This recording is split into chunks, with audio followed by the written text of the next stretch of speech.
Salut, c'est Marion, bienvenue sur la chaîne. Aujourd'hui on se retrouve et je vais vous parler de 5 livres. Je vais tout d'abord vous parler d'un livre que Maud m'avait prêté et que j'ai racheté au salon de Montreuil. Il s'agit du premier tome des mystères de Larry Spem, Le sang jamais n'oublie de Lucie Pierapajot aux éditions Gallimard Jeunesse. Je n'entendais que du bien de cette saga, j'avais terriblement envie de me lancer et c'est chose faite grâce à Maud. J'ai eu un peu de mal à rentrer dans l'histoire, mais j'ai juste adoré. Au final, ça a été une très bonne lecture, tellement bonne que je me suis empressée d'acheter le deuxième tome. Dans ce roman, on se retrouve en 1899 où Paris est une cité-État. La commune ne s'est pas du tout passée de la même façon que chez nous. Paris a déclaré son indépendance et c'est pour cela qu'elle est une cité-État. On va suivre 3 jeunes personnes, Liberté et son amie Carmine, ainsi que Nathanaël. Ces 3 personnages viennent de différents horizons. Ils ont des personnalités vraiment à part. Il n'y en a aucun qui se ressemble, mais tous les 3 sont touchants à leur façon. De grandes festivités se préparent à Larry Spem pour fêter le nouveau siècle qui arrive, donc l'année 1900. D'ailleurs, je crois que c'est pas en 1901 qu'on est vraiment dans l'autre siècle.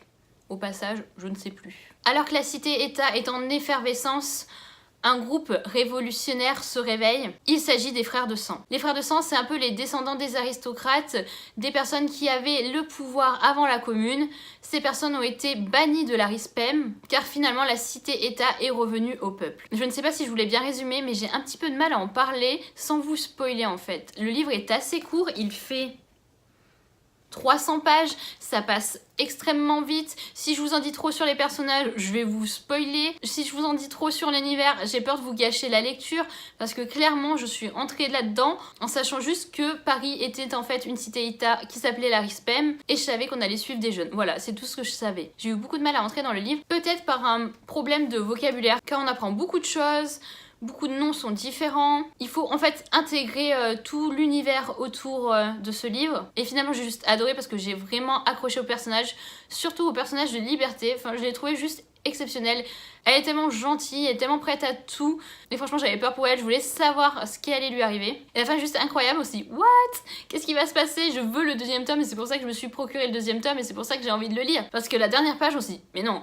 Le livre il peut pas s'arrêter maintenant, j'ai trop envie de savoir la suite. Donc je préfère au final ne pas vous en dire grand chose, juste pour attiser votre curiosité. Je sais qu'on en a beaucoup parlé, je pense que vous l'avez déjà vu, la couverture est juste magnifique. Donc si vous avez l'occasion de l'emprunter à la bibliothèque, qu'on vous le prête, ou de le trouver d'occasion, mais foncez, c'est une agréable lecture. Le deuxième roman que je vais vous parler, il s'agit de La Reine du Tearling d'Erika Johansen aux éditions J.C. Lattès. C'est mon copain qui m'a offert ce premier tome et je suis super contente de l'avoir eu. J'en avais entendu pas mal parler sur la chaîne de Piketty Bookin, donc de Stéphanie. J'avais envie de découvrir cette histoire. Je sais que ce roman est sorti en format poche. Je trouve la couverture pas si dégueulasse que ça en format poche, pour tout dire. Je crois que ce livre va être adapté au cinéma, donc c'est une raison de plus pour commencer cette saga tout de suite, dont les 3 tomes sont sortis. Dans ce roman, on va suivre Kelsey. C'est la fille de la reine du Tearling. La reine est morte assez jeune. Sa fille a été élevée en dehors de la royauté pour la préserver, surtout pour pas que son oncle la tue et prenne le pouvoir. Le jour de ses 19 ans, les gardes de la reine viennent la chercher pour l'escorter jusqu'au palais pour qu'elle puisse enfin prendre le pouvoir. Sauf que Kelsey, elle est pas trop chaude pour prendre le pouvoir. Elle a tellement été protégée pour pas se faire tuer, elle ne sait rien du pouvoir, elle ne sait pas grand chose non plus de l'histoire de son pays. Elle est un petit peu perdue et il va lui arriver plein de péripéties le temps d'arriver jusqu'au palais. Mais au fur et à mesure de ce périple, Kelsey va grandir, Kelsey va faire des choix. Elle va se rendre compte de la pauvreté de son pays, elle va se rendre compte des lois qui sont passées et qui sont vraiment terribles. Elle va vouloir faire quelque chose pour son peuple. Globalement, ce livre, c'est l'histoire d'une jeune fille de 19 ans qu'on va remettre au pouvoir et que le chemin vers celui-ci est semé d'embûches. J'ai beaucoup apprécié ma lecture, ça n'a pas été un coup de cœur, il m'a manqué 2-3 petites choses pour que j'aime vraiment cette lecture. Peut-être le fait d'aimer Kelsey. Au début, je ne l'aimais absolument pas.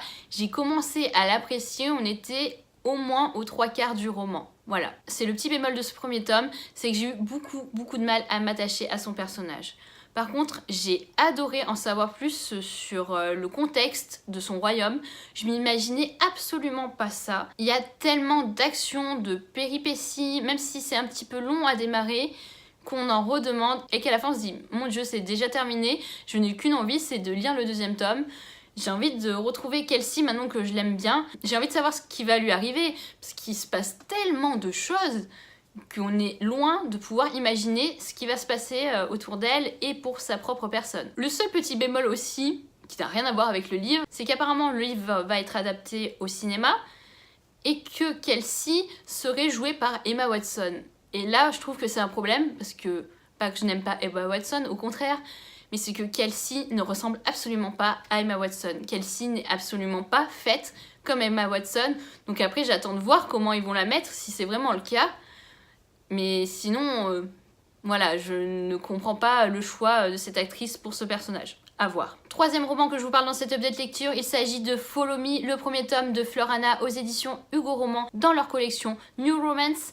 Ce livre m'a été offert par Bérangère de la chaîne Lecture en B et je la remercie encore pour ce livre parce que ça a été un véritable coup de cœur. Je m'y attendais absolument pas. C'est une romance, je ne connaissais pas du tout la plume de Fleur Anna et là je suis juste tombée amoureuse de sa plume, amoureuse des personnages et j'ai qu'une hâte, c'est de lire le deuxième tome concrètement. Et en plus, c'est un roman que j'ai lu en lecture commune avec Steph, avec qui j'ai l'habitude de lire en fait pas mal de romances. Et à la base, c'était même pas prévu qu'on le lise en lecture commune, c'est juste que j'ai commencé à lire ce roman et je me suis dit non mais ce livre est fait pour lui. Dans ce roman, on va suivre Lise. Elle a eu une histoire d'amour avec Ange quand ils étaient adolescents et du jour au lendemain, elle a quitté Ange pour poursuivre sa vie et faire des études supérieures. Cela fait 18 ans qu'elle est partie et elle est de retour, pas du tout pour revoir Ange, mais pour s'occuper d'une personne très proche d'elle.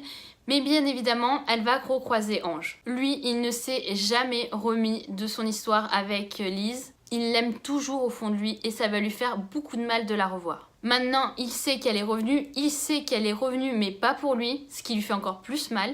Mais maintenant qu'elle est là, il ne peut empêcher les sentiments de revenir. Mais ce livre est, comme l'indique le résumé, une histoire de seconde chance entre Lise et Ange. Raconté comme ça, le résumé peut paraître comme une histoire d'amour lambda. Et franchement, on peut dire que oui, d'un côté c'est de la new romance, on sait vraiment où ça va en venir, mais la plume de l'auteur, c'est ce qui fait le tout. J'ai été absolument conquise par Fleur Anna. Je ne sais pas comment j'ai pu passer à côté de ces romans. J'ai tellement été touchée par les sentiments des personnages.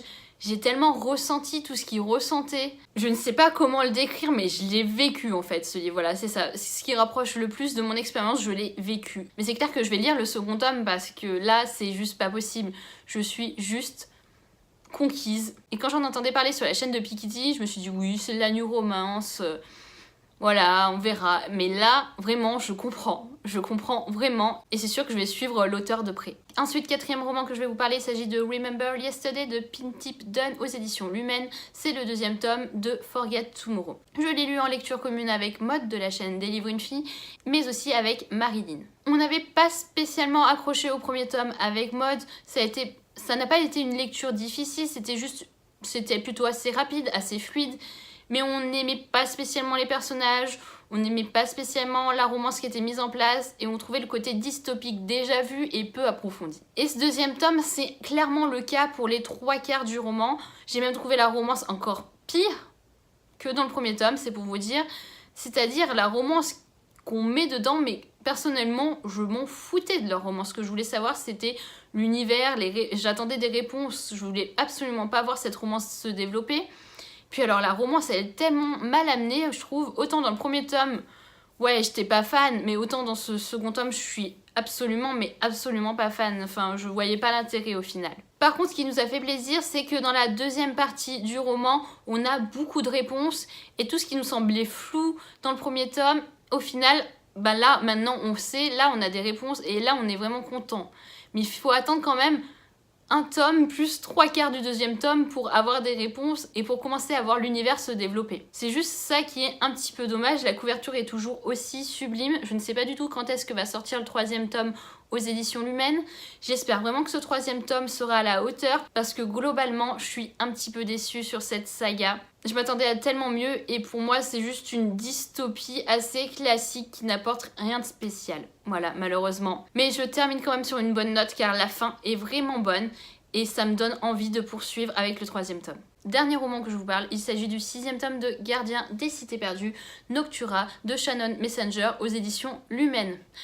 Je vais vous en parler brièvement parce que voilà, c'est le 6e tome, je n'ai pas envie de vous spoiler non plus. Je ne vais pas non plus vous refaire un résumé de cette saga, j'en ai, je pense, assez parlé. Je vous recommande fortement de commencer cette saga, elle est juste exceptionnelle.